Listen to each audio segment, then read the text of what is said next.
என்னன்னா எப்படியாவது விஜய் தான் அடுத்த திமுக திராவிட அரசியலை கண்டா பிடிக்காது, திமுகவை கண்டா பிடிக்காது. ஏன்னா திமுக அரசாங்கம் இதுவரைக்கும் அவங்ககிட்ட நிறைய மாற்று கருத்து இருக்கும்.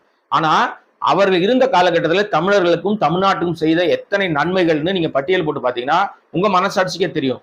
யார் இங்க நம்ம சரியா வச்சிருந்தாங்க, யார் அடிமைத்தனத்துல போய் நம்மளை கொண்டு போய் டெல்லியில அடகு வச்சாங்க அப்படின்னு உங்களுக்கு நல்லாவே தெரியும். இப்ப இந்த விஜயை புடிச்சு தொங்குறதுக்கு என்ன ரீசன்னா, விஜய் தனியான ஒரு புண்ணாக்குக்கும் ஆகாது. ஆனா விஜய் கிட்ட இருக்கிற இந்த தற்குறி கூட்டத்தை, அதுல பாதி ஓட்டு போட வயசு இல்லாத கூட்டம் தான், சும்மா வேடிக்கை பார்க்குற கூட்டம் தான். இந்த கும்பல் வருதுல, இது தன்னெழுச்சியா வர கும்பல் இல்லைன்னு நம்ம போன வீடியோல வெளிப்படையா சொல்லிட்டோம். அது முழுக்க கூட்டப்படுற கூட்டம் தான். அப்படி தன்னெழுச்சியா வர கூட்டம்னா அடங்காத கூட்டம்னா, நேத்தும் அவர் 35 கிலோமீட்டர் டிராவல் பண்ணி 30 கிலோமீட்டர் டிராவல் பண்ணி போகும்போது கூட்டம் வந்திருக்கும். வரல, ஏன்னா பயம்.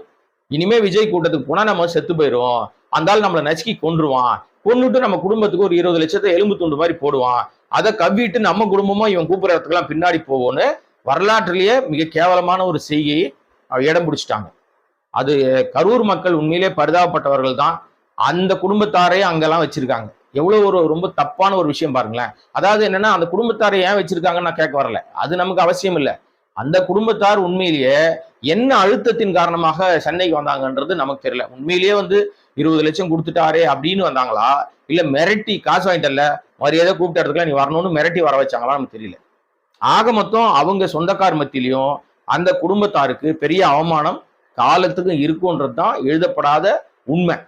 இதை நீங்க புரிஞ்சுப்பீங்கன்னு நான் நினைக்கிறேன். ஏன்னா நமக்கு அந்த குடும்பத்தார் மீது எந்த வருத்தமும் கிடையாது. ஆனா அவர்கள் மீது என்ன ஒரே ஒரு ஆதங்கம்னா, பணத்துக்காக விலை போயிட்டீங்களே, அது ஒண்ணுதான். இப்ப நீங்க அவங்க சொல்லலாம், ஏங்க என் பையன் சாவலனா நட்சத்திர ஓட்ட நான் பார்க்க முடியுமா, மகாபலிபுரத்தை பார்க்க முடியுமா, இவர் விஜய் நேரில் போய் பக்கத்துல இருந்து பார்க்க முடியுமான்னு கேட்பாங்க. விஜய் ஒரு நடிகன் தாமா, அவன் நடிகன். நடிகனை நீங்க உன் பிள்ளையினுடைய உயிரை கொடுத்து, கணவருடைய உயிரை கொடுத்துட்டு, குழந்தையினுடைய உயிரை கொடுத்து, அதுவும் நசுக்கி கொண்டவனை எப்படி உங்களால போய் அவனுக்கு ஆறுதல் சொல்ற? இப்ப வீடியோக்கள்லாம் வருது, 2-3 வீடியோக்கள் இவங்களே வைரல் பண்ணி விடுறாங்க.